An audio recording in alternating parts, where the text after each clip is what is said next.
O tiek daug tų momentų buvo, gal keli, sakyčiau, pirmas, kai Korėjai pamačiau laivą, mes autobusu privažiavom prie Pirso ir pamatėm užrašą Independence laivą, tiesą sakant, bet aš iškart. O kitas, kai tai pergyvenam, ar projektas bus pabaigtas laiku, tai atsimenu 10 minučių likus iki Independence prisišvartavimo, statybininkų laivas prisišvartavo ir man pranešė, sako, jau statybininkai pasitraukė, užleido vietą. Tai projektas buvo taip tiksliai, kad 10 minučių skirtumas buvo.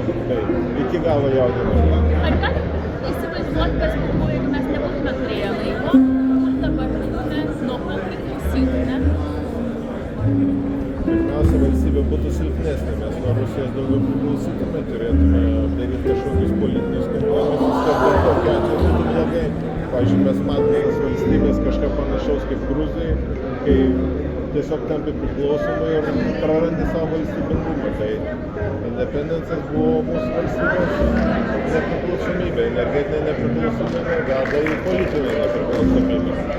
Tai